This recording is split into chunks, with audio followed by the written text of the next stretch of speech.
Good morning, Lake Havasu City. Welcome to Coffee with the Mayor and City Manager. But today we're actually joined by the Chiefs. We have Fire Chief Pete Ploffis with us. Good morning. And we have Police Chief Troy Sterling with us. Good morning. So today is Friday, August 2nd, 2024. We're so glad that you're all here. We've been on a break for the last 2 months with Coffee with the Mayor and City Manager, but we are back at it and excited to have everyone here. We've had a lot going on over the last 2 months, so we're excited to update you on some of those things, but we've also had a big week this week as well. So yesterday was back to school for all of our students here in Lake Havasu City, and actually both of the chiefs celebrated in different ways. So I'll turn it over to Chief Sterling to talk about your experience, and then over to Chief Ploffis. Sure, yeah, perfect. So you guys can hear me okay? Yes. All right, perfect. So yeah, kind of piggybacking off of the end of the school year last year, we wanted to carry that forward, and what we did is started incorporating more officers in the schools. We have 2 school resource officers dedicated to the program, but I don't feel that's enough. And so we did some details where officers were able to go spend some time in the schools with the kids and just mingle, right? So we carried that forward with the first day of school. Every school was covered by at least 1 or 2 officers just welcoming the kids to school. And then a couple officers stayed behind for the next couple hours just to kind of kick off that first day and welcome them in. Yeah, can everybody hear me? Yes. Yeah, thank you. To piggyback off of Sterling, we got you. Okay. Talk loud. We wanted to be just more engaged with the kids and welcome them back to school. Really just put the message out with the police about being safe, obey the speed limits, but also just to show our presence that we encourage our kids to go and learn. And I always kid around with my staff. We hit the elementary schools. We only have so many pieces of apparatus, but we did most of the elementary with all the apparatus. Just again, welcome them back to school, and that's our future workforce here in Lake Havasu. So it's just important to show that our support for them, the support for the teachers, support for the community, and to send them off to start the academic year out right and go and learn. So it was a great success. Our first year, I basically got the idea from Chief Sterling. And I think it's just more engagement, and the kiddos like the fire department sometimes more than the police. It happens, yeah. Oh, and it begins already. Yeah. It's so early into the coffee. Yeah. So as the chiefs and their departments were engaging with students and staff at our school sites, we need to also engage with each other to make sure that we're safe on the roadways. So we have obviously more students on bicycles and walking and pedestrians making their way to school.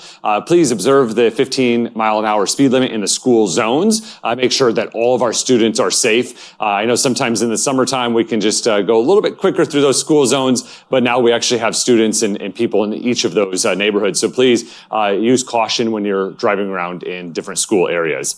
Also this week we had an election. So the primary election was on Tuesday, which at Lake Havasu City's role in that was we had 3 council seats that were up for election. Through that process, we had 7 candidates vying for those 3 seats. We had 2 incumbents that were running, and then we had 1 seat because Councilmember David Lane, who is here and we'll introduce in a moment, did not run again for this time. So the official results are not canvassed yet. So it's unofficial results at this point, but there is, by state statute, there's the ability to be elected in the primary. And so you take all of the votes that were cast for the given office, divided by the number of seats that were available. So in this case, that's divided by 3, and then divided by 2 for 50%. And then you round up to the nearest whole number. And so last night, you may have read the paper this morning that said that there was not an update yesterday, but right after their deadline, it was updated. And so the paper was a little stale this morning because of that. So it was updated last night. There's still a few ballots to be counted, but it's pretty safe to say right now that we know the unofficial results. So for a council position, we have Vice Mayor Cameron Moses was reelected. We have And we'll introduce Vice Mayor Moses as well. We have Council Member Nancy Campbell was reelected. And then we have Council Member-elect David Diaz, who's also here, that was elected. So those are the 3 positions. Again, that is unofficial, and there are still some ballots that need to be counted still. But based on the drop last night after the deadline for the newspaper, it seems pretty safe to say that. But again, unofficial, I believe the County Board of Supervisors will canvass on Monday, and then City Council will have to canvass the results at our meeting on the 13th, August 13th. So again, unofficial results, but I'm so proud of all 7 candidates. It takes a lot of courage and bravery to stand up and want to go in front of the citizens of your community to say, hey, I'm ready to serve, I'm ready to lead. So thank you so much for all of those candidates that did that, and congratulations to the 3 winners at this point. So we have another special guest here. Chief Sterling, are we ready for our special guest? I think so. So some of you may have heard, we've added a new addition to our police department, and that is in the form of a canine. So meet Echo, and of course, Detective Robert Draper, his handler. So a little bit about our program, and I'll have Detective Draper kind of speak to. Hi, buddy. I'll have Detective Draper kind of give you an overview of what him and Echo do and what their focus will be. But about our program, so we've been very fortunate that we've had several donations come in over the years for just our canine program. And so we've accrued some money, but the problem was we were always worried about staffing. We never had enough staffing to dedicate somebody to being a canine. We have Brent Skanke, who has Rocky, all right, and Rocky is still an active drug dog. But we wanted more, right? We want to be able to help fight this drug problem that we're having. And so as a command staff, we sat down before this budget and said, you know what, if we're going to do this, we need to commit to this and do it. And so we all agreed that we were willing to sacrifice a position from the patrol side to dedicate to this position and attach it to our narcotics unit.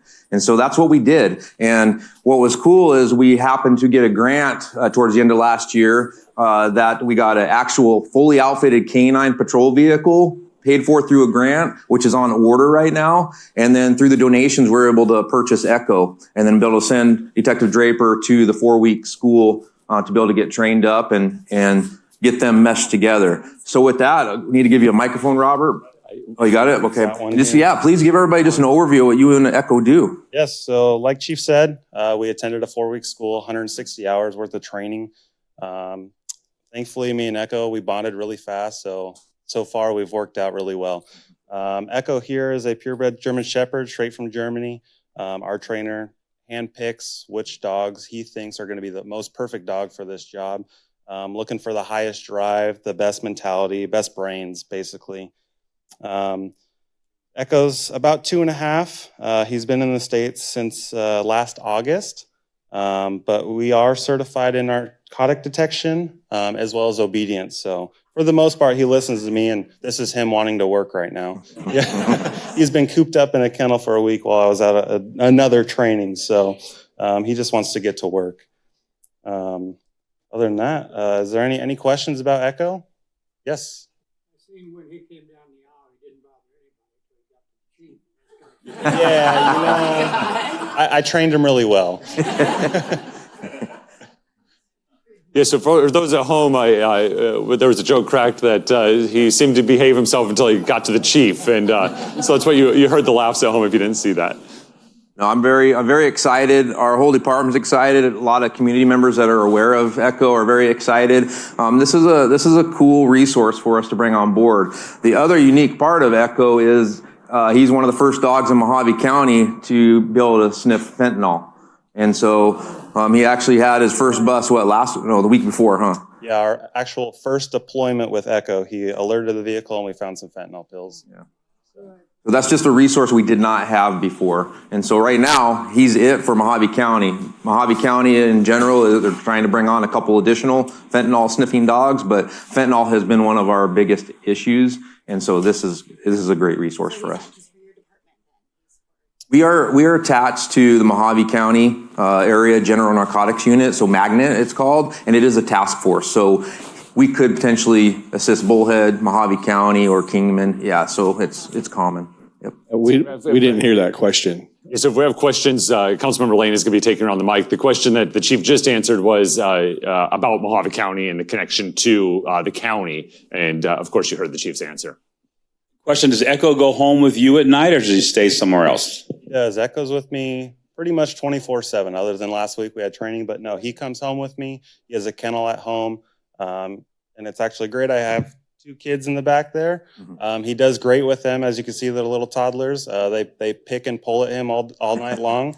And he doesn't seem to care. So That's great.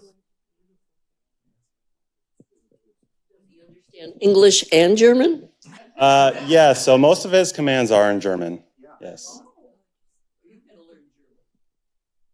Basically, the words he knows is what I know. I don't know anything.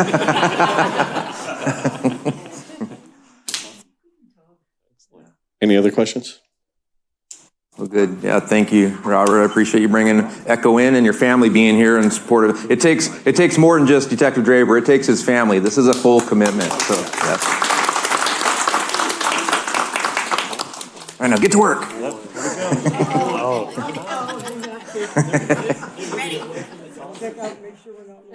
Yeah. Excellent. Well, thank you, Chief, for bringing in Echo and Detective Draper and his family for being here this morning. Thank you. Yeah. Yeah, he's a crowd stopper for sure, so excellent. What do you got, Chief Pete? I'm just very happy for you. I'm glad that Echo is a part of the family and community. I have nothing. I'm sorry about the comment earlier. Yeah. We can talk about that later. Yeah. All right, we're going to start keeping count of the jabs each way. So, all right, now we'll talk about some of the things that have been going on since last time we were together with Coffee with the Mayor and City Manager. We've talked about the preparation of the budget, but we adopted the budget in June for our current fiscal year that starts on July 1st. Our current budget that was adopted is pretty exciting. It's a budget that is fiscally responsible, no tax increases, no property tax increases. It keeps all of that level. There's no debt financing, so not looking to take out any loans to address any of the concerns. Investments in things that are very critical to our citizens based on feedback that we receive: public safety, parks, roads. We actually have a $5 million appropriation coming from the general fund into our HERF fund, or our highway user revenue fund, which actually takes care of our roads. That's in addition to the general funding for HERF. So that will continue to allow us to do more of our road work. We also have lots of improvements in our water and wastewater systems so that we're able to maintain those and keep those operable and in good condition so that we don't have any large unintended expenses in the future. So lots of really exciting things that are happening in there. Also design construction for a new second pool. So we have a lot of pool users that use the aquatic center. If you use it for aquatic recreation, you know that it's very limited for lap swim or any of those types of things. But we also have a variety of swim teams. We have a high school swim team. We have the Stingrays. So we have a lot of competitive swim that occurs as well as just general kiddos and families that like to splash in the wave pool and use the aquatic center for those types of areas. So we'll be able to have the design for a second pool in this current budget. The second pool will be an outdoor pool, so it'll just move right outside the doors of the current pool area, which will save a lot of money on locker rooms and parking lots and all of those types of things. And also we'll be able to cross-utilize staff from both of those facilities. So pretty exciting in there. We also have lots of improvements in public safety. So I'll turn over to the chiefs to talk about some of the investments that will be happening in the budget this year from public safety. Chief of Office. Thank you, Mayor. Some of the big improvements for this year is the design of Station 7. And I know we're going to go over that, but July 9th, when we were in front of the board, we ordered a new pumper engine. We're getting our truck refurbed. We have some additional equipment, some support vehicles that were allocated in the budget. And this is what I share is I appreciate the support from the mayor and the council to allow us to get that equipment, that needed equipment to serve the community. It's so important that we have reliable apparatus and equipment to provide services to everybody. We also have our 3 new ambulances that will be arriving shortly. That was in last year's budget, but it carried over to this year's budget. So it's appropriate to talk about, but the ambulance service is going really well for us too. But having those 3 additional new units to serve this community is going to be a great asset. Mayor, if you don't mind, we could talk to some of the positions too that we received for this fiscal year was our fire inspector investigation in our fire prevention bureau. We have an admin specialist position, and to support our CON, which is our certificate of necessity for ambulance transport, we have a position posted for a fire EMS coordinator to assist with that and training individuals. Well, we also are sending 9 individuals through paramedic school starting in August of September of this fiscal year. So we have a lot of great things, and we couldn't do it without everybody here. We couldn't do it without the mayor and the city council that has supported our vision to continue to grow with this growing community. And when I just finished my state of the department, so every year after our budget, I address the entire fire department. So for 3 days, for the 3 shifts, I go and I give them our vision for this year. And our motivators for this fiscal year is community growth and purpose. And the purpose is this through open communication with my members, trust, integrity, pride, and ownership. And it's really all about teamwork. It's working together to serve everybody here. And it's not just the full-time residents. It's our visitors that come and choose Lake Havasu as a destination to come and enjoy our environment. All we do is just ask you to respect it and just appreciate what we have, because it is a beautiful community. Excellent. Thank you, Chief. And Chief Sterling, there's lots of priorities in the budget for you as well. Yeah, so we need more time, but ultimately, big items is our facility rehabilitation. We're now into the phase 2 portion of that. That will continue on for probably the majority of this next year. So that's just a painstakingly slow process. But you can imagine with the size of our facility and having to go through all of that. So that's for this year. We're looking at implementing a new CAD RMS system, so a computer-aided dispatch report management system. Ours is coming up on really 10 years is a good time frame for a lot of technology. And our CAD RMS system has been one of those more frustrating pieces that we've dealt with from the first line user realm. And so we really wanted a more user-friendly platform. Unfortunately, that comes with a price tag. And so our IT department is a huge component of that. And we're working through negotiations right now with the vendor, which would be Motorola. They have what's called Spillman, or Motorola Flex is their platform. So we're looking at that this next year. My priority this budget year was also positions, really looking at position-wise. Where do we have somebody, a sworn police officer, doing a job that we can make a civilian job, right? A non-sworn. So I can put that resource back into the operations or the patrol side. And so one of those positions is our current background investigator. We have a full-time background investigator that is a police officer. So we're currently going through the recruitment process right now for a full-time and a part-time background investigator. So that's going very well. And we also added, if you guys recall, we went through an accreditation process. So believe it or not, January of this year, we actually got reaccredited. So we're just over 4 years in this. Every 4 years you get reaccredited, right? And so what we found during that 4-year mark leading up to our reaccreditation is that we didn't have consistency in who was our accreditation manager, really managing that program, having eyes on it, making sure that they were solid in reviewing our policies, making sure everything was up to date. And so we had some gaps in there that I had to answer to in front of the accreditation board when we went in January. But one of those lessons learned is we're dedicating somebody to this program. And so we did a part-time position. It just so happened Trudy was our part-time background investigator that loves accreditation. So it just was a perfect fit. And so she just stepped into that role. And what's unique about that is there's a basic police department or agency accreditation, but there's also additional modules now that have come up: property and evidence room accreditation and communication center accreditation. So we're gonna start tackling in September is when we're gonna hopefully get approved to go for the property and evidence piece.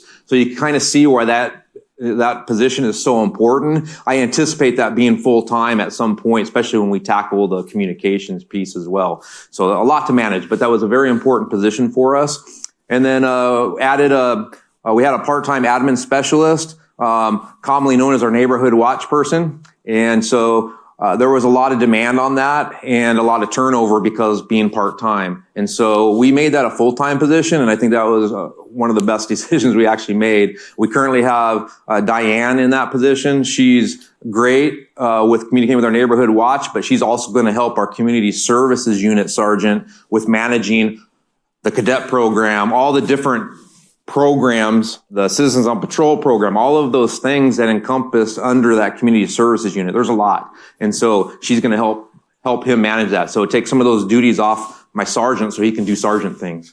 And so those are some of our key things that we went after this year.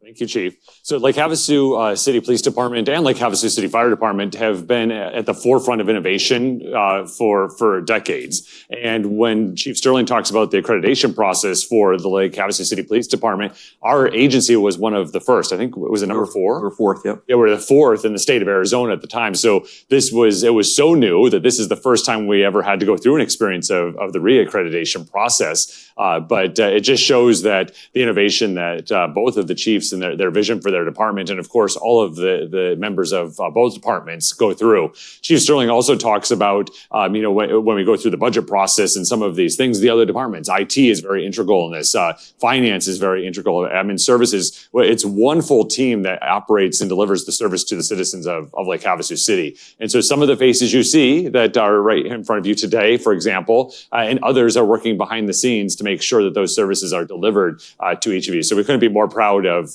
the team here at Lake Havasu City for all of the work that they do from roads to vehicle maintenance to public safety and everywhere in between. So thank you, Chiefs, for talking about the priorities in the budget. For you, we also had an innovative program that both of you have taken advantage of, which is a vehicle rehab project or program.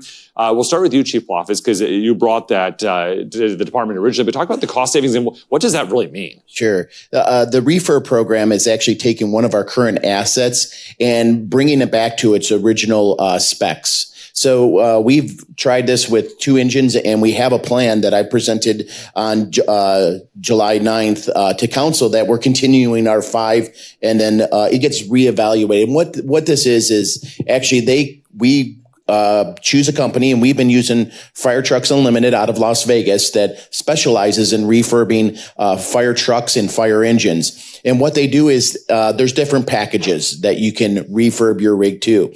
And we always choose the golden package, which is a new engine, new trans, and it's a rebuilt trans, but it's bringing that spec all the way up to its original, like brand new rig.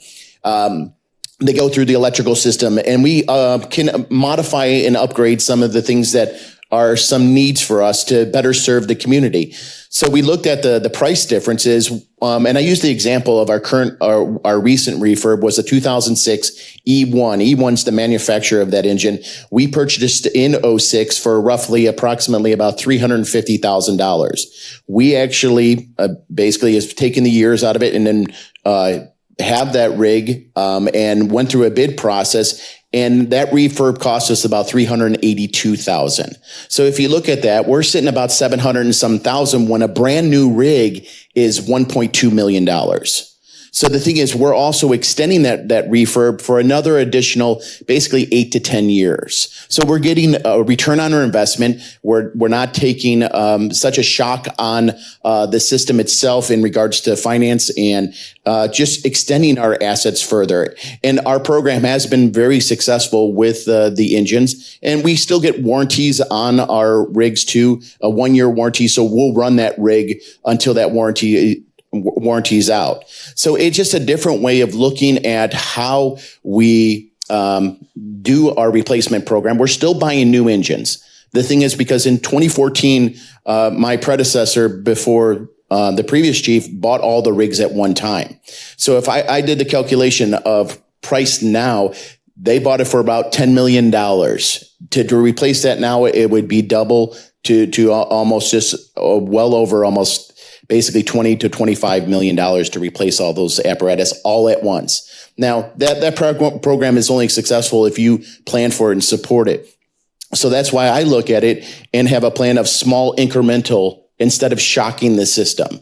And the thing is, because if I replaced them all at once, I would have to replace them all at once again. So the thing is, what we're doing is just utilizing our current assets, extending them, but we're still replacing it with new rigs also. And it has been very successful. When some of our rigs come back, like we had on display, some people can't tell the difference. There's some that know the license plate was new, but the thing is, and it's not so much the look of it; it's the functionality of it. It's the engine, it's the trans, it's the pump that is just refurbed back to its original spec. So it's been a very successful program. I've talked to chiefs, fellow chiefs across the United States. They've called me and asked me, how is that program working? Is it working well out? Because the thing is, sometimes everybody wants new. And the thing is, sometimes you can't afford that. So you have to look at different approaches, how to be conservative and fiscally responsible. And this is one way that we have been able to get new equipment and also extend our assets. And it's worked out really well. And I'll let Troy talk to it because we started the refurb program, and then Chief started refurbing some of his police vehicles. And we're looking at least this year, one of our support vehicles is to try the refurb one of our Chevy trucks. So this is a support vehicle, station vehicle, and it's less than half of what a new vehicle is. And again, if we extend these refurbs out for another 8 to 10 years, it's a benefit for us. The only thing is, for our engines, it's a one refurb and done. And then after that, we'll probably basically either auction it off or donate it to a lesser fortunate department that could still get some use out of it. So very happy for the support. It's really saved us quite a bit of money. And it's just kind of thinking, what I tell my guys too is that we need to think outside the box, but not too far outside the box. And sometimes you got to try things to see if it worked. And it's been very successful for us. And it's nice when other people start looking at your ideas and start using them too. Not every plan works for everybody, but it's worked really well because the environment here doesn't put so much harsh on the chassis like back in the Midwest with the salt and everything that basically rust. A lot of individuals want our rigs because of the solid chassis that we have due to the weather environment we're in. So I hope. Yeah. No, thank you, Chief. And then Chief Sterling, you're getting ready to embark on one or just finished one? Yeah, actually, we've done a couple now. Okay. But yeah, really, I did take the idea from Chief Pete. So yes. At least we got that on tape. Yeah. But unique, there's a place for fire trucks, so is there something for law enforcement? And we did find a company out of Anaheim, California. They specialized in Crown Victorias, but we've been trying to get rid of the Crown Victorias for a while now. And so we utilized them for an SUV that we had that was going out of service, and just to test them out. And so that's one of our lead animal control, our senior animal control officer. That's his vehicle. It came back perfect. Like, okay, testing the waters. And so ultimately, yeah, half the price of a new vehicle is what the good part is. But the other side is really getting the vehicles back quicker, right? Because that's what we run into is, we have 5 trucks on order since last October. They're just now arriving to get outfitted. That's good. Okay, that time frame is good. All right, we've had police cars that took over a year to arrive. So you can imagine trying to maintain that fleet when we've already identified vehicles through, vehicle maintenance and their program that should have come out of service, but they continue to operate. And so this refurb program, right around the 8-week mark, we're able to get a car down there, refurbed and back. And so that's a huge factor for us. So we went into this budget with, instead of ordering 3 new cars, we're going to get, for that price, we're going to go ahead and get, for the price of 1, get 2 refurbs and then order a new car. So kind of that same concept. We're going to still continue to order new, but we're going to stagger that out. And then we're slowly phasing out the Crown Victorias, which most of them are driven by our detectives right now. So they're not a lot of wear and tear on them, but they're 2006, 2007 models. So they're older vehicles. Troy, can I piggyback off of that, Mayor, if you don't mind? Troy makes a great point about delivery time. So a new engine is taken roughly between almost 4 years to get here. So the thing is, that was one of our success with the refurb program. We're getting the rigs in about 10 to 12 months. So the thing is, again, when we don't have the reliable fleet, refurbing it is a great way of basically getting a new rig. It's not so new rig, but the time, because time is of the essence. And another cost analysis is I'm doing 3 refurbs engines for the price of 1 rig. So, I mean, it's definitely worked out really well for us. And it's great that, I really cherish my relationship with the chief because we talk all the time in regards to what can we do better to serve our community and obviously do it within our budget. So it just innovative ways that really helped us with that. And the Crown Vics, I've been taking the Crown Vics as station vehicles. I'll run the wheels off of them because they're just going back. And obviously we want to make sure that they're safe, but they're not going to code 3 calls or emergency calls. These are just being used as station vehicles to get around town. And why not take it to its service life? You can have my hand-me-downs any day. I do. I love them. So just another example of innovation from both of these departments when it comes to the Refurb program, but it's all about balance. So we're balancing new with how can we rehab what we have and do it all within the confines of our budget. So we're just balancing all of these different components to make sure that, again, we can deliver the services to our citizens on a daily basis. So a great program that we have. We'll shift over to some roads. If you've been driving in the downtown area, you may have been inconvenienced a little bit over the last several weeks, and we apologize for that, but good things are coming. So what we're doing with our road projects is, one, we have a huge investment in roads that we've been doing, either Lake Havasu City roads or the state highway system. So obviously Highway 95 was a fantastic project. We advocated for that, but that was done through the good work of Senator Borelli, Representative Biasucci, and Representative Gillette getting the funding from the state to do that project. But we also had to do some work in those areas as well. Now, what you're seeing downtown, because it's different every day. When you go down, there's a different detour or different routing system that they have, because we're doing all of the underground work as well. So we put out a call to all of the utilities that have utilities underground, so cable, gas, electric, all of those, to do any infrastructure needs that they need underground before we pave a new road. Also our own, so water and wastewater, we're in there doing those as well. What you're seeing down on Swanson and the Riviera and those areas right now is the gas company redoing their infrastructure in anticipation for us to repave those roads in the coming months. So by October, we should have all of that core project done. That's Swanson, Mesquite, Riviera, McCulloch, the completion of McCulloch. So all of that area, again, we appreciate your patience on that, but it's going to be a really great improvement when it's done, both underground, the things we can't see, and then, of course, the drivability for us as well. We also then, as we mentioned earlier, as the budget investment, we have investment for additional roadways that will be occurring in and above our regular road maintenance program. So more to come on all of that. We'll let you know those roadways as they are announced and let the neighbors know in the neighborhoods that are going to be impacted by those what it's going to be. But again, we're trying to find all of the roads that are driven the most and get the most usage without losing focus of some of our neighborhood roads. So we realize some of our neighborhood roads also need repair, maintenance, or replacement. And so we're trying to, again, to have that careful balance of all of that when it comes to the road and the road network. But that is all coming together very nicely. And again, we apologize for the inconvenience, and there really is no way that you can plan for it, because each day they change the routing on you. And you're like, oh, geez, I forgot about that. And you have to go a different way.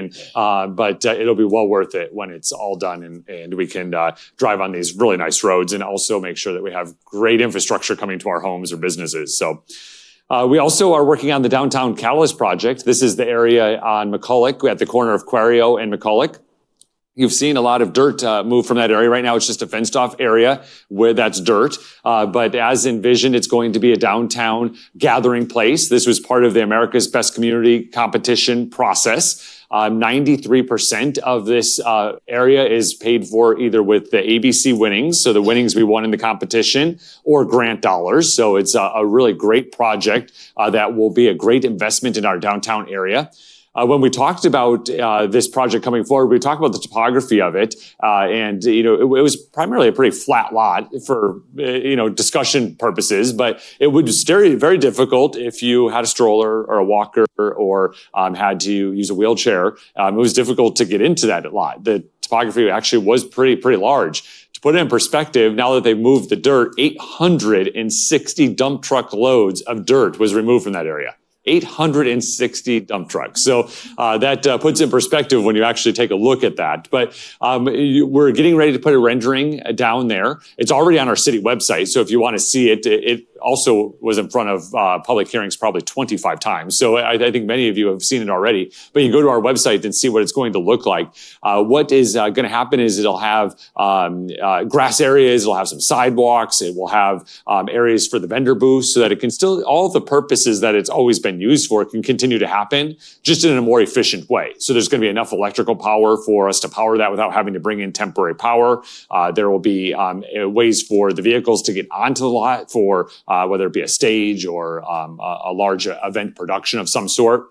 And with all of our parks in Lake Havasu City, it's not everything that we wanted. So it's not going to open up with everything that was there, but Rotary didn't either. And each year we add more to it, or we have different partnerships with different groups that put in different amenities in that area. So when we first open, it will not have bathrooms, and it will not have the bridge over to the the Pima Mesquite parking lot area, but those will be coming. And so the reason why we didn't do the bathrooms on this first initial was it was just too much money. And so Mr. Knudsen, our city manager, believes that the staff will be able to put those bathrooms in at a much less expense than was going to be done on the original contract as was bid out. So we decided to pull that out, and we'll address that in another way to save some money. And then also with that pedestrian bridge, there's still access to the parking lot, but it's not as convenient. You have to walk down a sidewalk and back up. It's not the most direct route, but that will be coming as well. With many other amenities, I'm sure that other users will go down there and be like, hey, it'd be so great to have a foot washing station, or it'd be so great to have a place for my dog to drink water, or whatever those things are, that the users will come back to us and say that's what we want, and then we'll do that. And so that is a really exciting project that's coming through. Unfortunately, it's not going to be open for this coming event season, so Winterfest and Desert Storm and all of those, but it's going to open just right after that. So our team is working with those event promoters to find alternative areas for them to use so that the events can still occur in the way that they have always in the past. And then obviously when the project opens up, it's going to be a great addition to downtown. First Fridays, we'll be able to expand to that area, which will be fantastic. And it's really a popular event that First Friday has. But it's dark and people are crossing crosswalks, and so we'll be able to have everyone in one area and all of the artists and artisans and folks that are there to be able to create that event environment. So a really exciting project there. We also have been working on, we have a new Parks and Recreation Director. So Gabby Vera started with us last month. Last month. She started in July, so a couple of weeks ago. She started with us, but she comes with a lot of experience. She worked for the Maricopa County Parks Department, and she's now responsible for our Parks and Recreation Department. We met her at our last council meeting for the first time. She has a lot of energy, a lot of exciting ideas, and a lot of experience on the park maintenance side, as well as the recreation side. So we're really excited to welcome Gabby to the team, and excited to see all of the new ideas and offerings that team will collaborate on and be able to provide to our citizens going forward. We also have the Chief Plofis had mentioned a little bit about the ambulance transport program, but it's up and running. You want to talk about what we've done since last time we met at coffee and how many people we're transporting and the like? Sure. So we received our certificate of necessity on June 11th, 2024. I was able to present at council that day, of our CON, and was able to hand it to the city manager. The thing is the transports we're basically just shy of 2 months. August 11th will be our 2-month, operating our ambulance, and we're just over about 420 transports. These are actually transports to people's residents to the hospital. It's not call volume; it's just transport. So for actually just less than 2 months. So we from June until today. The thing is, this service is exactly what it was intended to do, is to enhance the transport resources within the city of Lake Havasu. So the city operates 2 ALS ambulances, one out of Station 1, which is 96 Acoma, and then Station 2, which is 2065 Kiowa Boulevard North. So we kind of split our coverage, and we also still have our partnership with River Medical, where they have their 2 substations in the city. So the whole focus was the closest appropriate unit responding, and it's dispatched through our communications center. With the new program, we always have little glitches, but it's been working out really well. We have our two ALS ambulances here 24/7. And then River Medical, obviously, they still do interfacility transports out of the hospital, but they still have their two ambulances here too. So having the resources, I don't see really any delays whatsoever during this time of having this transport program.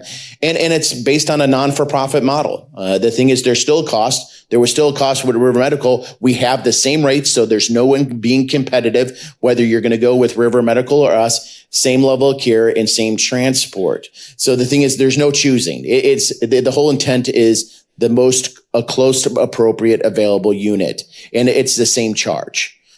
So we're so excited about this.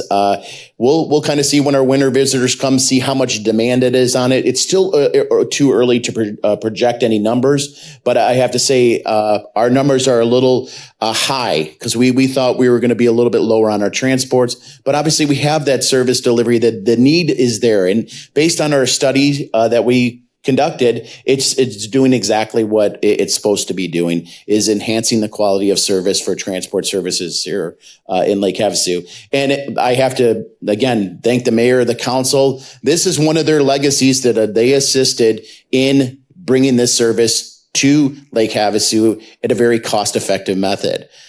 So I'm just pleased. And I did have a slight moment, where you just talk about accomplishments that for my team, and our legacy too, is that we were able to do this together.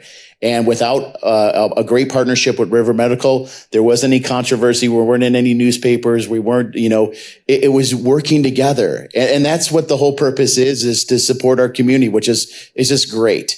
And guess who benefits from it? All of us gets the benefit from this. So very proud of this. And I just had that moment for a second, and then I have other things. I'm just going to keep on moving on. We still have to maintain it, but there's a lot of challenges that we have further in the department that we just have to address. And one of the big one is the recruitment retention of, I call it golden year 2027, is when I have 15 people leaving the department due to retirements. So, but we could talk about that at another coffee with the mayor, but I have to say that the ambulance program is working really well. I hope that, you're seeing it out there.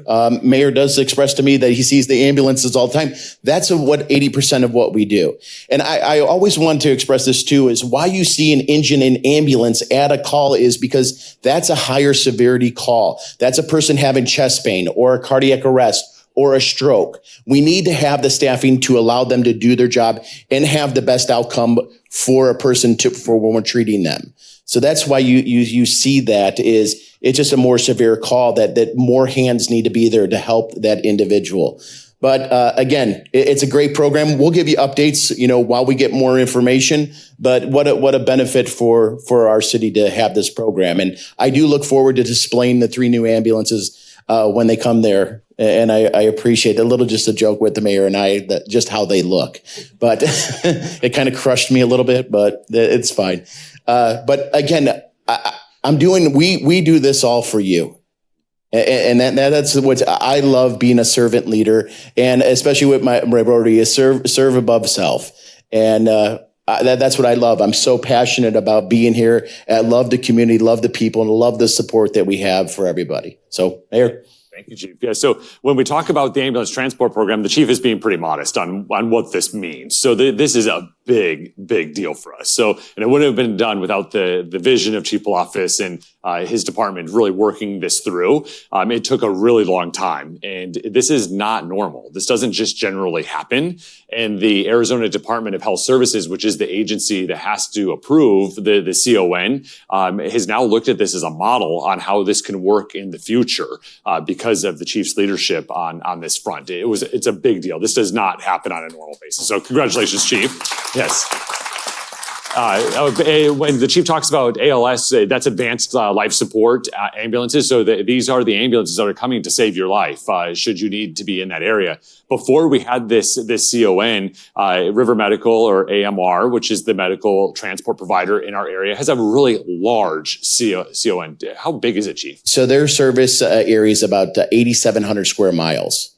8,700 square miles. For CON 94. Yeah, they move their assets up and down based on if, say, there was a large incident on I-40 or a large incident on I-10 at Vicksburg, they're moving their assets to take care of that, which then is taking assets away from us. And so there would be a time that unfortunately was fairly frequent that we would be on scene at an incident here in Lake Havasu City, and we may have to wait 20, 25 minutes for transport to get a patient to the hospital or to the next stage of care, which is valuable minutes in emergency medical responses. So now with what we're able to do, you can see just from the chief's numbers, the need is there, but our citizens are being serviced, and we're not involved in anything other than transporting an emergent patient to the emergency room. That's what we do. So we're not getting involved in inter-facility transfers. If you have a hip replacement at the hospital and then need to go to a rehab center, well, we're not doing that. AMR still is going to provide that service. It'll be a scheduled service, so the patient will be taken care of, but we're just doing emergency medical services to make sure that our citizens have access to the healthcare that they need. Again, all of this could not have happened without the chief's leadership, and now this model hopefully will be used across the state and across the nation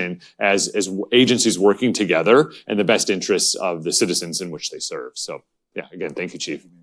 And Chief Sterling, you are working on your Citizen on Patrol program. You want to talk a little bit about that? Yeah, so this is really a piggyback off the whole recruitment staffing issues that all, especially law enforcement, is facing nationwide. And we're no different here. It's very difficult to hire. So trying to find ways to supplement or help assist our response to what our citizens demand of us, right?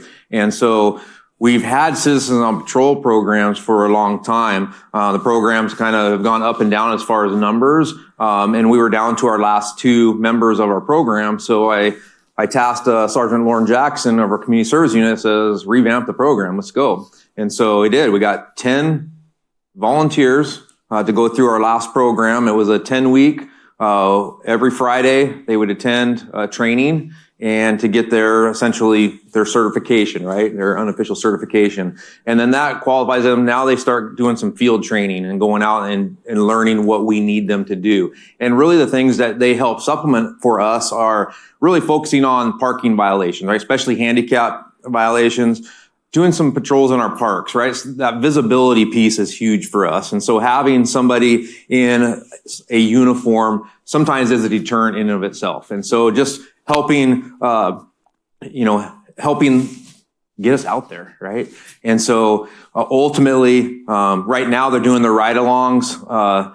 We have one that's just so motivated, and not all of these are retired folks. All right. There's a couple that are actually working, and they wanted to do and be part of this program. And so we're so thankful to have now 12 people in our program to help our officers because they can go do the security watches. We get 30-day security watches for people who are away for a while. They help do those. So we train them on how to do those. We don't want them to do certain things. If they find an open door, we don't want you going in. We'll have the police officers respond and do that. So it's just getting them up to speed as far as what our expectations are. And of course, my biggest rule for anybody that works for me is treat people with dignity and respect, right? And so they're a part of that because they're going to also be the face of our department and out there in front of our citizenry. So yeah, it's just a help supplement force multiplier, right? And that's what we're looking at. So we're very excited about that. And it's really exciting. We get a lot of feedback from citizens that are using the parks, letting us know that the folks who are using the parks may be in the wrong way. So Rotary Park, no dogs or animals in that area, but you go to Rotary Park and you see animals in that area or dogs. And so that really it generates a lot of phone calls to the city about that. Or we talked about e-bikes before the coffee and some of those types of things. So bikes in recreational areas that are hindering other uses of that recreation. How do you balance all those things? So just a presence is going to be really fantastic from a park perspective on top of all the other great things that these volunteers are going to do. But Lake Havasu is such a special place because of the citizens. So, we're just facilitating all of this, but it's citizens that stand up and say, hey, I want to help. I want to do something. And with Chief Sterling's Citizen on Patrol program, that's just another example of citizens getting involved and giving back and developing this great community that we have.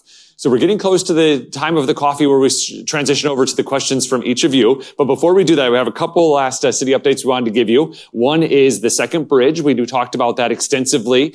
There was some public hearings that were occurring before we didn't have coffee for the last 2 months, but we're now moving forward. We're negotiating the design contract with that second bridge. The second bridge would be coming from the area over at Windsor State Park and going across near to Crazy Horse, and then would run parallel to Crazy Horse out onto Beachcomber is kind of the general layout. You can go to our website and see some more information about it.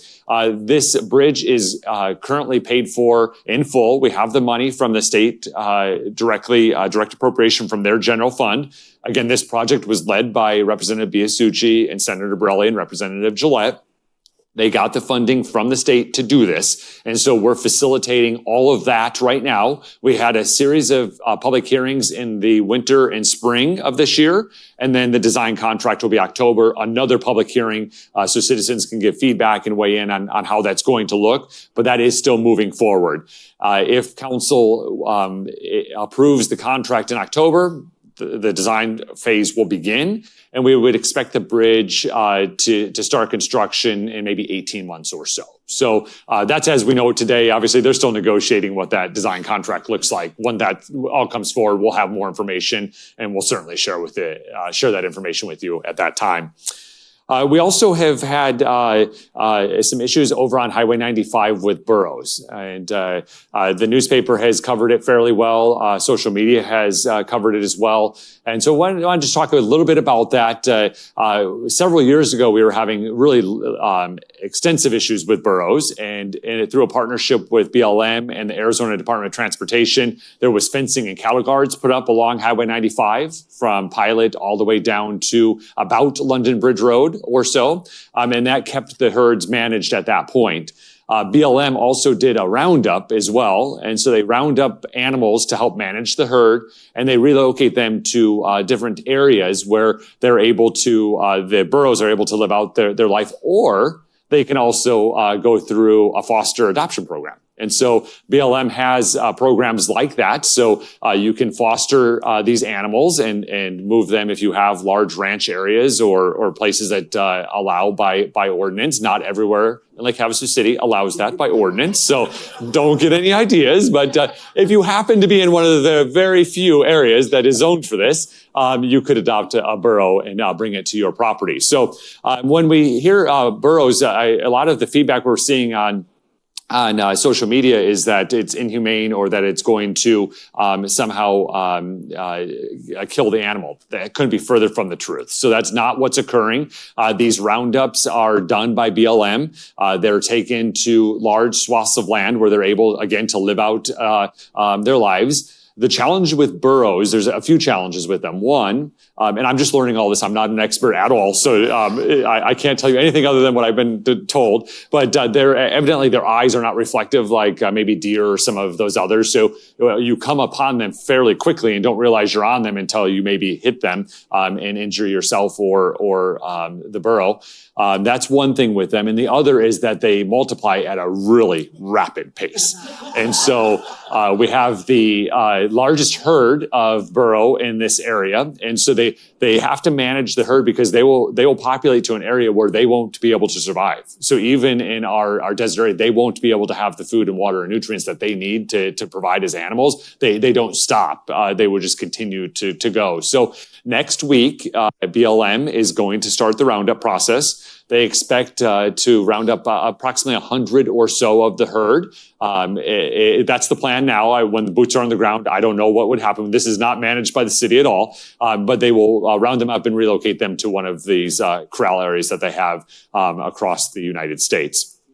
In addition, we are working with Arizona Department of Transportation, ADOT, which will also be here next week, so we can get some flashing signs. So a lot of folks on social media take it to say, hey, the city should put up these flashing signs, and why aren't they doing it? It's taking so long. And And so that's where it gets complicated, where we all have a lane in government, and sometimes the people want the lanes to blur, but it can't. And so we don't own the highway. The highway is a state highway system. So the state is in charge of signage, whether safety kind or otherwise, on the state highway system. So we engaged in the conversations as quickly as possible, and they're assessing the situation. Hopefully we can get those signs that are there.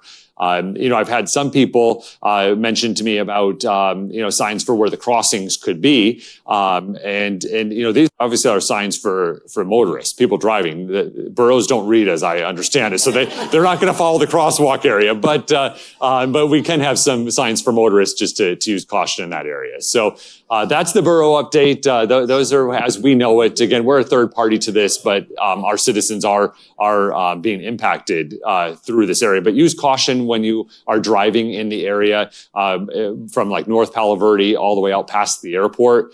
Although we do have a donkey on the island as well. He made his way, or she made their way across the bridge.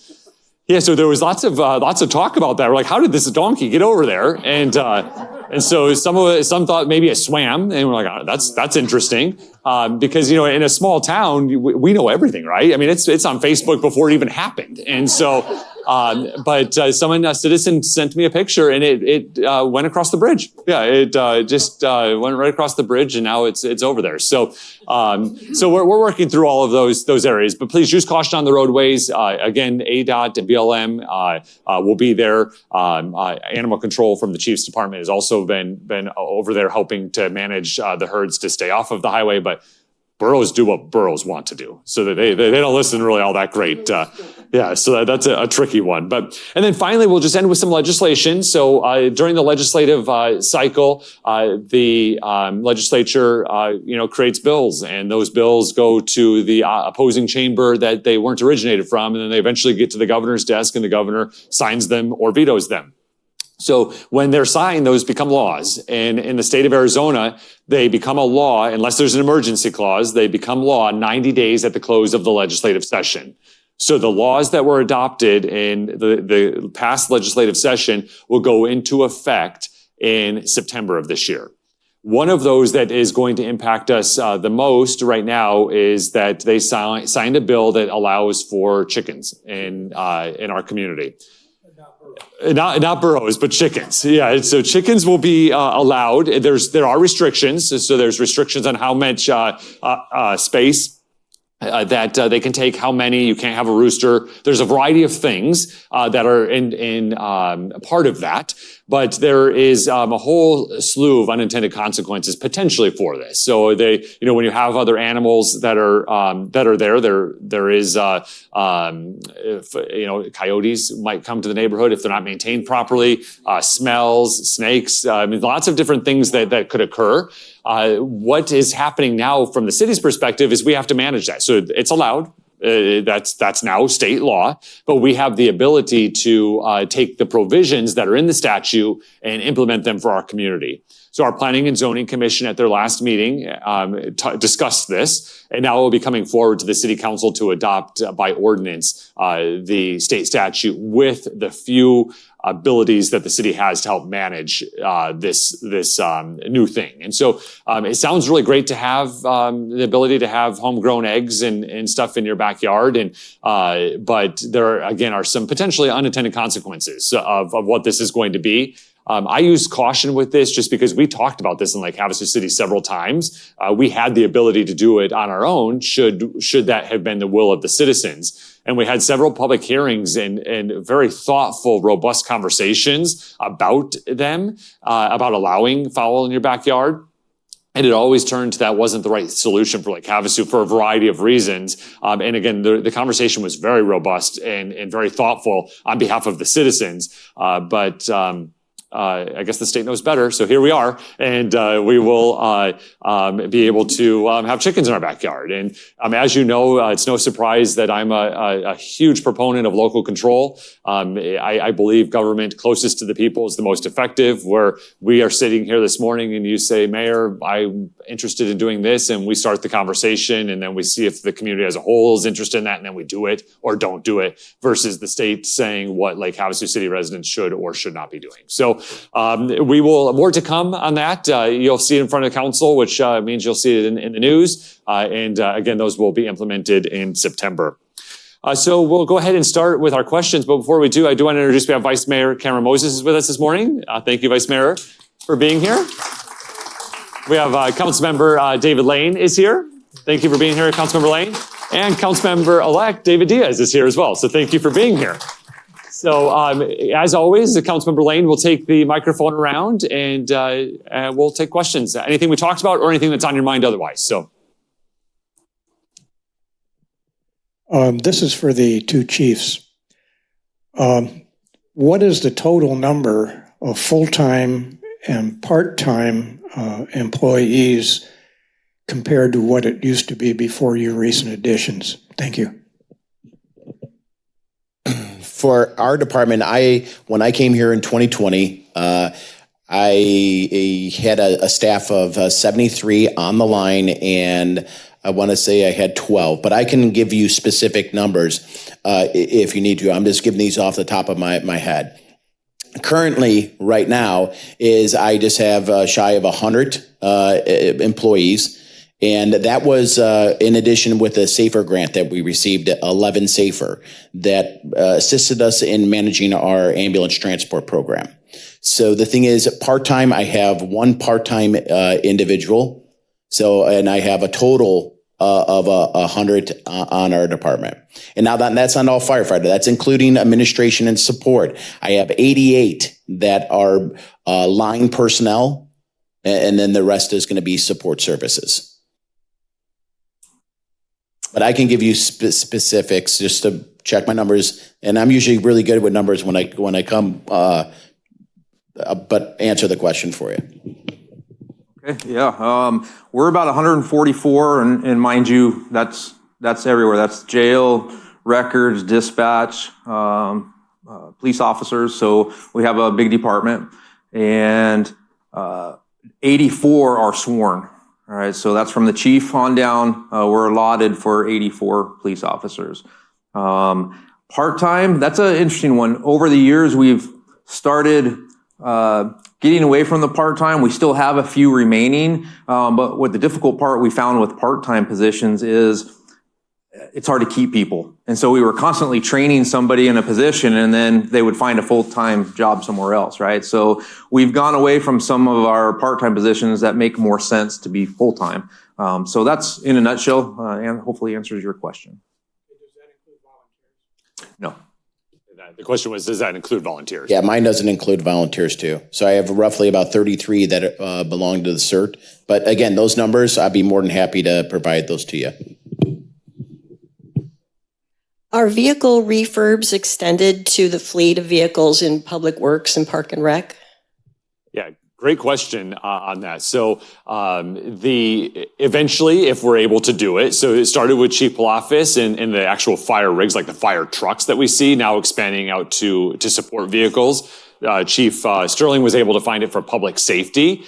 And our Public Works Director, Mr. Ron Foggin, is looking at these programs to see if they make financial sense and that they're available. The availability of regular fleet vehicles for our Public Works fleet and Parks and Rec fleet are still a long wait time, but they're more readily available than the public safety vehicles, if that makes sense. And so they do that cost benefit analysis of the two. But yes, we are looking into that. Thank you for the question. I saw in the paper a while ago that Riviera and Desert Land Group, I think it's called, were talking about Contact Point as a marina. I know that's BLM property, but does the city have any say on that?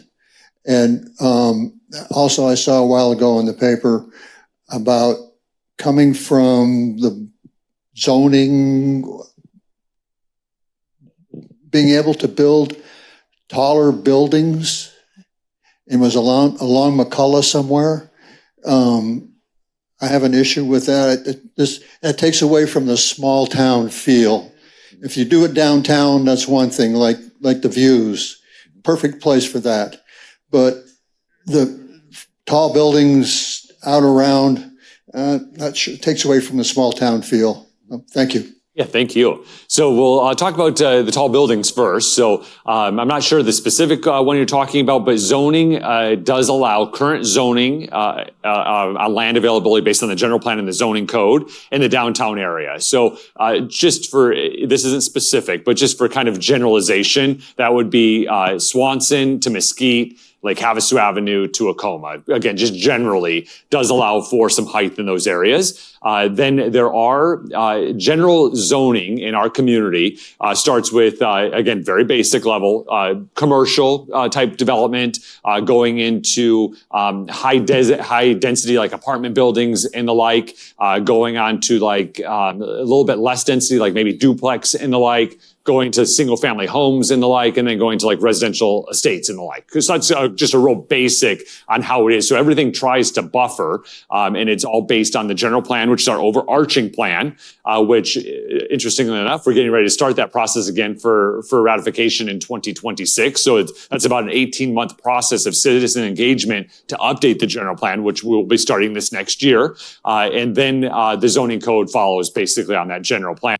Now, specifically to McCulloch, there was a rezone on McCulloch and Delta at Chemehuevi, that area, upper South McCulloch, that was approved for 3 stories for development in that area. That area is unique because the area is one of the commercial nodes that our current general plan allows. A commercial node is basically a commercial center inside of a residential area. And these date back to Mr. McCulloch in those days.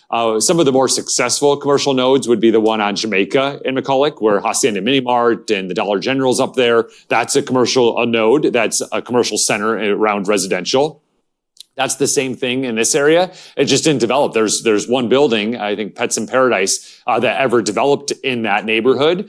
And then around it is actually all multifamily zoning. So you'll see a mixture of single family homes and duplexes in that area. So it is a multifamily zoning designation, but you could take a multifamily zoning designation if you wanted and use it for a less dense use. So in that case, instead of a duplex, people put a single family residential home there, which then gave the perception to others that were moving in the neighborhood that it was a single family residential neighborhood, which it never was or is. It's a multifamily area. So it's one of the buffer zones. So that one's unique. And then most recently in the news was a 5-story building over on Bahama. And that was before planning and zoning recently. And that's coming actually before city council if it follows through the process. That'll come through on our next meeting, August 13th. But it's coming to us with a recommendation from the Planning and Zoning Commission on the zoning request with a 7-0 in opposition of that recommendation. And it's coming to us with, I believe it was a 4-3 in opposition for the general plan amendment to that area. So that will be heard by the city council on August 13th. The neighbors and the commission obviously are not in favor of that project based on the recommendation.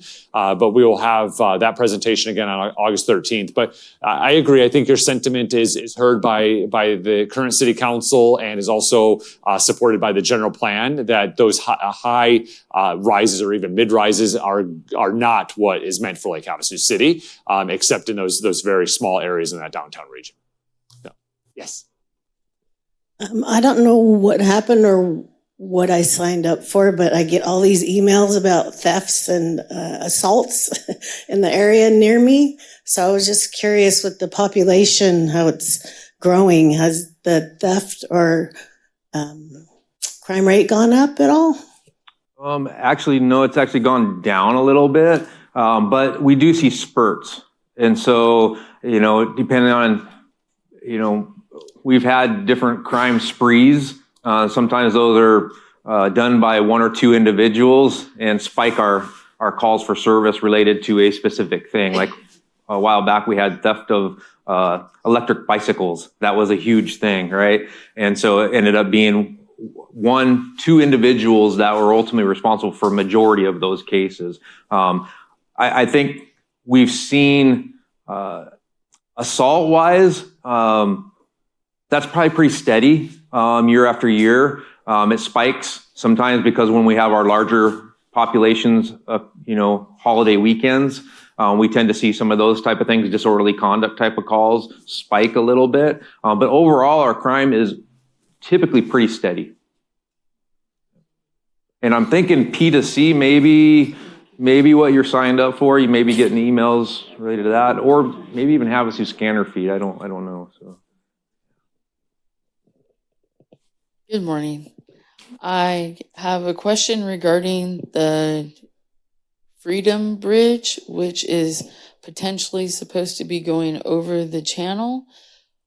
I actually had a conversation recently with a Mr. Don Wisdom, and he said he pointed out to you guys that maybe using Mulberry as a place to put the new bridge would be a wiser place. I didn't understand what he meant until I actually listened to his suggestion and realized that if you went from Mulberry, the area on the highway from Mulberry, over toward the nautical area where that empty golf course is, that you would disturb a lot less businesses, you would disturb a lot less city, you would disturb a lot less people. It was just a thought. I thought I would share and emphasize that. I don't know if in the design process, if you guys have actually ever looked at that as an idea in the design process, and you're still in that design phase right now, correct? Yeah, so thank you for the question. Yeah, Mr. Wisdom actually gave that testimony during a council meeting, during call to the public. And, anything that happens in Lake Havasu City is long-range planning. So we've been planning long range. And when we're talking long range, we're 25 years and out. And so when that occurs, there's components that happen. And there's lots of different stakeholders that occur in that 25-year period. So the initial seedling folks that said, hey, we are going to need this, or we need to ensure that we have this infrastructure when we hit this benchmark of population served, or whatever that might be. And that's the case with the second bridge as well. And so the second bridge has been talked about since the 1970s here in Lake Havasu City. And because of that, in the long range plannings, different benchmarks have been met over the years. One of the benchmarks was the city purchased the right-of-way on the island for a second bridge in its future. That was done in the early 2000s. We then secured state right-of-way from the state state parks department from the mainland side, and we have that MOU in perpetuity for us to be able to build the on-ramp for the bridge. When it comes to Mr. Wisdom's idea of Mulberry, that's one taking all of this traffic to the most hated intersection in Lake Havasu City, Mulberry and Highway 95. But it also, we don't own the land. And so, lots of people think that because that land's vacant that we somehow own it, and we don't. That was actually just recently sold for nearly $25 million, that land on the island where the golf course used to be. And also embarking off of that Mulberry lot, that's state trust land. And so state trust land is different. In the state of Arizona, state trust land was given to the state at statehood in the Constitution, and it has 12 beneficiaries. The most recognized beneficiary is the K-12 school system. And their use, their entire doctrine is to get the best use out of that property. So best use for us as citizens of this area that recreate on many of these lands would be the use in which we use it. That's not what the definition means to state trust land. It's the highest value by dollars. And so it doesn't matter that would be a good potential opportunity for our citizens. It doesn't give the best value to the trust in order to take care of their 12 beneficiaries. So it becomes a non-starter. So that area is not being considered at this time during the planning because, again, this is the implementation of a long-range plan that started decades ago, and we're just following it through with different benchmarks. So. Good morning. This was a question regarding cell phone communications in the south end of town, Sarah Park, and down toward Parker. I think a while back in the paper there was an article. There were 3 new cell towers that were proposed in the city, and the one near Sarah Park was shot down because of neighborhood issues, I believe, if not not mistaken. But at any rate, we've been doing a little traveling back and forth to Phoenix here lately, and we've noticed, when you get out that direction and further down, and I know beyond the city, of course, it's all up to the cell phone companies, but there are many areas that are really dead. I mean, there's just no signal. And if you have a need for emergency services or something of that nature, is there anything more going on with the location of another tower or towers perhaps that'll help down in that direction that you're aware of? Yeah, great question. So you are correct. An applicant did put in a request for 3 towers to be erected throughout our community, and that was to enhance cellular service for all of us. But it's actually a great question because we have the chiefs here as well. We have dead zones in our public safety radio communication systems as well in these same areas. And so the applicant comes forward. I mean, this is a private entity that puts up cell towers. That's their business, and then they lease off portions of these towers to other carriers, and potentially they may have their own amenities on there to allow for cell services. So this is a quandary that happens with it's not in my backyard. So we want it, but just not in my backyard. And so this isn't the ability to put it out over by like Walmart, for example, where it's not going to impact any residential neighborhoods, or out at Sarah Park. It has to be strategically located so that these towers talk to each other. And interestingly enough, when I was engaged in conversation with citizens about these towers, there was lots of discussion of, they're not safe, and they're ugly. I don't want them by my house. All of these different things, and I totally respect that and I understand it. And one person said to me, "Well, you don't ever see them by schools," and I thought, "Wow, that's interesting. I don't know anything about these." But so then I started doing some research. It's surprising how many of these towers are up that we just don't even recognize already. And they're at schools. So one is at the high school, one is at Oro Grande, one is at behind Terrell Herbst on Lake Havasu Avenue. But if you go up to an area, there's actually several on this campus around us up here at the City Hall complex. But if you go up on like a high area and actually look back at the city and look at these towers and actually keep an eye out to be looking for them, you'll be so surprised at how many of them there already are, or at least I was. There's a lot of them.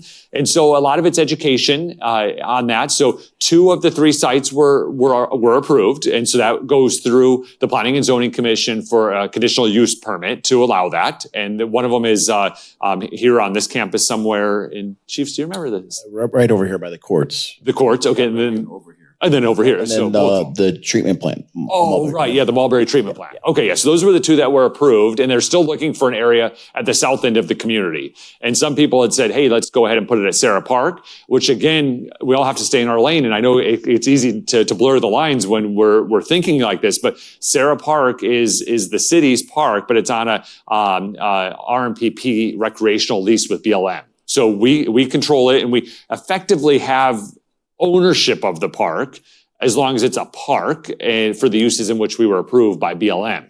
If we want to change any other use, it's public land, and BLM would have an issue with that. Any lands that you are going to generate revenues from that are public lands, those revenues have to go back into the park, the specific land in which the revenue was generated from. So again, these are commercial enterprises. These aren't like the city's not putting up a tower for our public safety infrastructure. This is a commercial entity where maybe Verizon or Sprint or T-Mobile will rent space on this tower to expand cell coverage. And so that would generate some sort of revenue source that would complicate that. So they are looking for alternative sites. The site that they picked, and this is just from my personal opinion, the initial site that they were taking into consideration was located on the south end of our community, Lakeside. And it's this mountain area that the Boy Scouts over the years have done different improvements on this area, and it's kind of a pocket park that we don't have to do any maintenance on over there. But there's folks that use it on a regular basis. Not the most ideal location because that would impact citizens' free access to these lands. There's other options, and not for me to decide. That's for an applicant to look at and make an application with the city should they need it. But yeah, that is with these 2 new towers that have already been approved on Mulberry and here at the City Hall complex, that should increase some coverage, especially like on Jamaica and Coma, where you get to that intersection and your calls drop immediately. So that should solve those areas. And then the south area, and they're still looking for additional areas. So. It seems like that whole area. Gotta get you on the mic. Yeah. That whole area, as you head south, there's just a lot of area. And I realize that's beyond the city's control, but are there anything in the works that anybody that's going to try to work, are they collectively working on that? It's been that way for a long time, since we've lived here, which has been 10 years or so. And boy, if somebody needs help down that way, it could be tough for anybody to. Yeah, that's a really challenging area because of the topography and the way the lands connect. It's ending Mojave County, so very southern Mojave County, and very northern La Paz County, and nothing in between. And so it makes it very difficult for that to be a financially beneficial venture for somebody, although necessary. So as some of the populations in the state parks increase in that area, and Parker Dam area, yes, they would put some improvements, but that's costlier because of the mountain ranges that you're traversing through. So, just for the gentleman's information, the one on the south side that you were talking about, and Cal, perfect the way you did that. The applicant pulled out of that. It didn't even come in front of I was just a chair of the planning and zoning when that came in front of us, and that was originally an agenda item. They pulled out of that one because they're gonna work, as Cal said, with other entities and try to find another better location for it, so it doesn't affect the neighbors. So the ones that came in front of us was the one here on Mulberry treatment plant and the one here by the city, which did get approved, but they pulled that off the agenda item.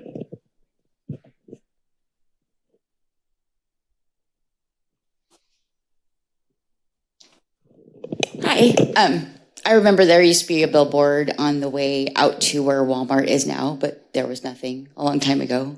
And there it said when it hits a certain number of population that we'll build a mall. And I was so excited because I was in high school and I had to go to Vegas to see a mall.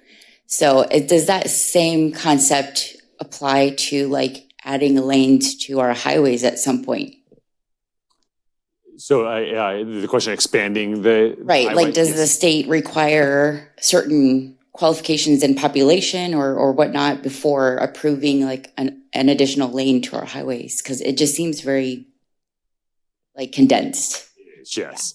Yeah, so over the last several years, we've had a lot of rapid growth in our community, and the infrastructure it seems, and you hear from citizens that it hasn't kept up with the growth. I mean, that's what you hear for those of us that have lived here a long time. The truth of the matter is we overbuilt our infrastructure, and so we were able to enjoy infrastructure that was meant for a larger population than was being used. And so what we, for example, when I was a kid, like in grade school, it was just a 2-lane highway, and it felt like it was forever to get to the airport when it moved out there in the early 90s. It was, I think, like 7 miles or something. It just felt like forever. And the Circle K was called Busy Bee. I don't know if it still is called Busy Bee, but that was like the only thing there. And Pilot wasn't even there. So like that was the last thing you saw before you got to Searchlight. And the Terribles wasn't even in Searchlight. You would stop at the Rebels next door, and it was a one-holer bathroom that you would have to go out, an outside bathroom, and not for the capacity. I mean, that's how we lived. And so then as we built the infrastructure, expanded, the highway went to 4 lanes all the way out to the end of the airport, and then a combination of 3 lanes it's 3 lanes, 2 lanes at certain times and 1 lane on other times opposing. But that is done through long-range planning as well. And so, in the city, we'll be able to expand some of the areas that, like a Coma, you feel like you're driving in, you feel like really claustrophobic, like that car's really close next to you. But we've exceeded we've used all of the available right-of-way that the city has. And so we don't have any additional right-of-way to make that road bigger. So we couldn't make it a larger roadway. And also I hear sometimes citizens are like, how come the manhole's right where the tire hits the road when we travel?